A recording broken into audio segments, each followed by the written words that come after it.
Bonjour, je m'appelle Wamba, je suis intervenant pour Impact de rue, un organisme ici à Granby et j'habite à Sutton. Je m'appelle Marie-France Collard et j'habite Granby.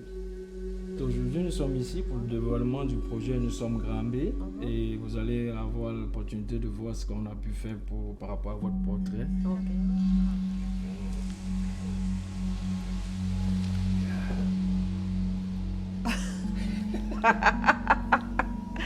Waouh, waouh, waouh. Ça décrit, hein? Waouh. Avec tout ce qui caractérise vos valeurs, Wow. l'humanité, l'implication politique, organisatrice, nature, humanitaire. Waouh! En tout cas, vraiment merci. Je suis très très contente. Ça me va droit au cœur.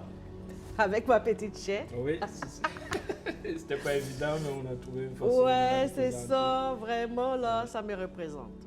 Waouh! Waouh, je dis vraiment merci. Merci pour tout. Wamba, moi, je viens de l'Afrique. Oui. Malgré que le continent africain est grand. Oh, oui, c'est très grand. Je suis du Congo, Congo-Brazzaville. Ouais. Et je suis passée par le Gabon. C'est vrai qu'il y a eu beaucoup des histoires, des guerres pareilles dans mon pays. Mais ça fait qu'à un moment donné, ça s'est stabilisé depuis que je suis au Canada. Ouais. Et mon arrivée ici au Canada, normalement, il y avait d'autres villes. Là où j'allais, j'étais orientée. Mais c'est à l'aéroport, on m'a dit, l'organisme CERI, qui était venu nous chercher. Et à ce moment, a décidé, non, vous ne partez pas ailleurs, mais vous allez venir à Granby. Et c'est là où je suis arrivée à Granby avec toute ma famille, parce qu'on était une famille de 6 ou 7 personnes. Ok. Oui, donc tous, on est venus ici à Granby. Ah oui. Oui, donc moi, la manière de... Quand je suis en face de la question, je dis toujours, je n'ai pas choisi Granby, mais c'est Granby qui m'a choisi. Ouais. J'ai présenté ta candidature parce que ce que tu as fait m'a beaucoup touché.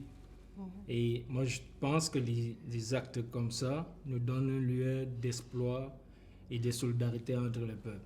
Et je me demandais, comment on peut faire pour porter une reconnaissance à ça. Et en parlant, comme je viens à la Télé 19 tous les jeudis, ça s'est donné qu'il y avait un projet, Nous sommes Granby. Et Francine m'a expliqué le projet et tout. J'ai dit, ça serait intéressant que je vous présente une personne qu'il faut honorer. Elle dit, ah ouais. Elle demande dans quel contexte. J'ai expliqué. Elle dit, pendant la pandémie, j'étais un peu inquiet parce que ma fille puis ma nièce étaient à Granby, moi j'étais à Sutton.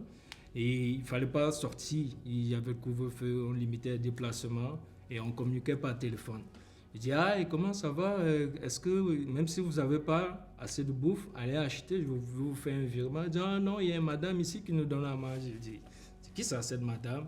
Oh, la boutique africaine qui est en face, parce que dans le temps, elles habitaient encore chez M. Foisy, de l'autre bord de la rue. Je dis, ok, et on la doit combien? Elle dit, non, c'est gratuit. Après, je parlais à ma conjointe, je dis, ah, j'ai appris une affaire, les filles m'ont dit qu'il y a une Marie-France, la femme qui a la boutique d'épicerie africaine en face de l'appartement, elle les donne à manger. Je dis, ok. Je dis, ouais, mais combien on va payer? Je dis, les filles m'ont dit que c'était gratuit. Je dis, ah, il faudrait éventuellement penser quoi faire pour la remercier. Après, si c'est passé, j'ai plus pensé à ça. Quand j'ai revu, on m'a parlé du projet Nous sommes Granby ici à Télé 19, je me suis dit, ah, ça serait une belle occasion. J'en ai parlé à Francis. Je dis, ah, ok, ben, voilà, voir, on cale une date, j'irai la rencontrer pour une entrevue. Et c'est quand on a fait l'entrevue que j'ai compris que il y a 1000 façons de remercier les gens. Parce que moi, je me dis, ah, peut-être je vais acheter de quoi pour vous venir vous remercier, vous donner de l'argent. Mais quand j'ai compris qu'il y avait cette façon artistique d'honorer la belle action que vous avez faite, je dis, ah, ça serait plus intéressant dans ce sens-là parce que je ne serai pas le seul à garder cette histoire. On va la propager et comme ça, les gens vont comprendre, oui, Il n'y a pas toujours des histoires tristes dans la vie. Il y en a aussi qui sont belles, qui sont positives, qui nourrissent d'espoir, qui fait aussi comprendre, oui, on a besoin de cette solidarité-là entre les peuples. Wow. Et c'est ça qui m'a motivé à vous mettre dans ce programme, dans ce projet, pour que les gens puissent comprendre, oui, à Granby, il n'y a pas juste la tristesse, il y a des gens qui font des belles actions et il y a aussi un beau projet pour nourrir ces gens-là qui s'appelle Nous sommes Granby. Et moi aussi, ça me fait énormément plaisir d'avoir trouvé cette belle façon qui vous touche et qui me fait plaisir que chacun soit un peu content de ce qu'il a fait. Je ne sais pas comment m'exprimer, Wamba, parce que c'est vrai que dans la vie, on a des rêves. Hein. On se dit un jour, peut-être, qu'on va me représenter quelque part. C'est comme si tu jouais à un film, là. Et en voyant mon portrait ce matin, ça m'a touché vraiment de voir qu'on puisse m'honorer. Ça, c'est une façon de m'honorer. Et d'être encore plus connue dans la ville. Parce que quand les gens vont regarder ce portrait, ils vont se poser la question. C'est bel et bien Marie-France, qu'est-ce qu'elle a fait, pourquoi et pourquoi. Donc pour moi, je suis très contente et émue de voir cela. De qui avez-vous hérité votre côté rassembleur et la vie engagée? Wamba, j'ai hérité cela de mon grand-père. Parce que mon grand-père, du côté de ma mère, c'était un rassembleur. Je me rappelle quand j'étais jeune, quand on arrivait chez mon grand-père, il y avait plein de personnes. C'était des jeux de cartes, ça jouait et puis ça mangeait ensemble. Et je trouvais ça vraiment important. Et puis au même moment, mon grand-père disait, dans la vie, il faut savoir s'ouvrir. Pas dans le mauvais côté, mais dans le bon côté. Quand tu t'ouvres, tu vois qu'il y a toutes les portes qui s'ouvrent à toi aussi. Effectivement. Et c'était les conseils du grand-père, que tu peux être intellectuel, que tu peux avoir des diplômes, mais si tu es renfermé, tu vas rater certaines opportunités. Mais si tu es vraiment une femme ouverte, tu verras qu'il n'y a rien qui peut se cacher. Que ce soit des personnes qui peuvent s'apercevoir, il y a quelque chose qui se passe, regarde ce qui s'est passé. Je ne savais pas qu'un jour je serais honorée. Donc c'est un peu ça, j'ai hérité ça vraiment de mon grand-père qui n'a arrêté jusqu'à la fin de sa vie de me parler. Sois une femme vraiment rassembleur, que ce soit dans la famille, que ce soit hormis la famille, il faut rassembler et ça aide beaucoup de gens. Mon implication, vraiment, je suis une femme très active.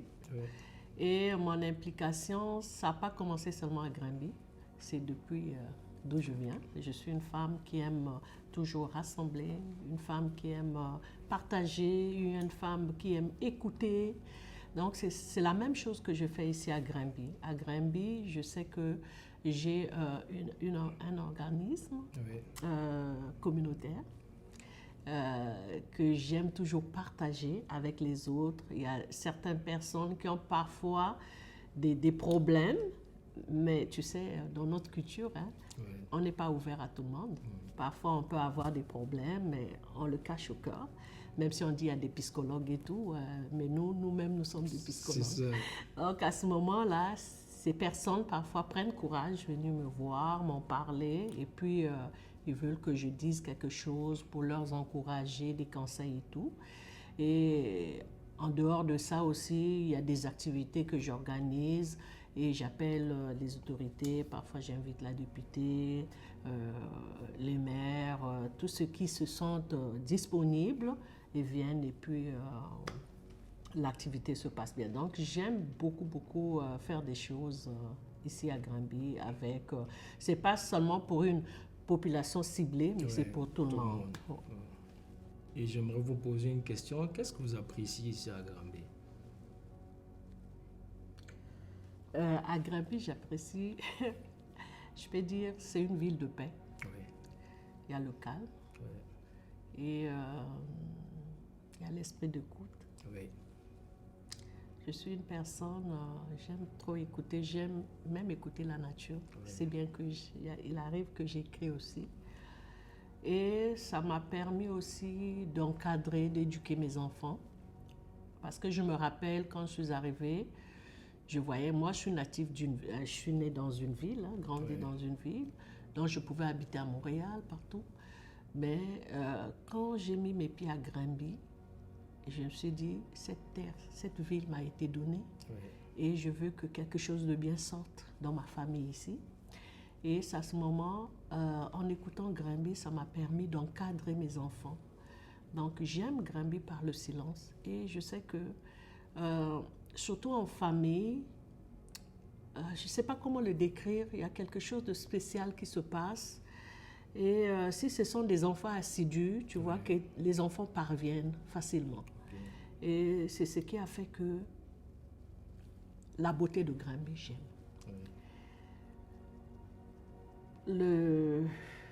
La façon d'accueil, j'aime. Jusqu'à présent, je ne peux pas dire que j'ai des problèmes avec des gens. Peut-être il y a d'autres personnes qui vont dire « Ah, moi. » Mais oui, moi, je sais qu'avec des personnes que je côtoie, j'ai toujours des bornes. Donc, c'est ça qui fait que j'aime Granby. Et lorsqu'on vient dans une ville ou dans un pays, je sais qu'on trouve une culture. Hein. Mais nous, on n'oublie pas notre culture à nous. Non. Parce qu'on a aussi nos valeurs à nous. Et ces valeurs sont très précieuses parce que nous apportons dans une autre valise. Hein. Effectivement. Mais les qualités aussi d'ici, on ne peut pas le laisser. Comme mon grand-père disait, dans la valise, il y a toujours ce qui est déjà périmé. Là. Ça, tu dis, je vais jeter, ça, je vais garder. Donc, lorsqu'on arrive quelque part que tu aimes, il faut voir le bon côté et le mauvais côté. C'est le bon côté que tu vas garder et le mauvais côté que tu vas rejeter. Donc, c'est ça qui fait que j'aime cette ville, par sa beauté, par le zoo, partout. Et puis, je suis à l'aise. Même mes enfants qui vont étudier ailleurs, ils ont tendance toujours à revenir parce que ils aiment cette ville. Dans le fond, c'est une ville propice pour élever les enfants, une ville familiale. Oui, c'est ça, ça c'est vrai. Et puis, c'est pas seulement moi qui ai ce pensée-là, mais il y a beaucoup de gens, hein, lorsqu'ils arrivent ici, ils disent « Oh, mais cette ville, on ne connaissait pas cette ville, mais on trouve que c'est bien, on peut y habiter, on peut éduquer nos enfants. » Donc, c'est une ville vraiment qui a beaucoup d'atouts et puis qui fait propulser les gens. Je te remercie, Wamba, pour cette belle surprise. Je sais que c'est que l'action que tu as faite n'est pas pour rien. Comme j'ai toujours dit, une graine qui tombe sur une terre fertile donne toujours une bonne plante. C'est vrai. Et ce que tu as fait pour moi, ça n'arrêtera pas à moi. Ça va aussi, d'autres personnes vont en profiter. Et je remercie non pas seulement toi aussi, ta famille et ta fille qui est très gentille. Et que tout ce que ton cœur désire, que tu puisses l'avoir aussi. Merci beaucoup. Merci. Je tenais aussi à te remercier d'avoir accepté à participer à ce projet, ce beau projet qui nous permet, nous deux ensemble, de passer ce beau message et de faire comprendre qu'à Granby, il y a aussi des belles histoires. Il n'y a pas juste l'itinérant, il n'y a pas juste des histoires qui rentrent. Il y a des belles actes, des belles actions qui se passent dans Granby. Et que via ce projet, que les gens puissent se sensibiliser par rapport à la solidarité entre les gens. Et que ça puisse être des belles valeurs qui vont servir à la génération future. Merci d'être venu. Merci. Nous sommes Granby.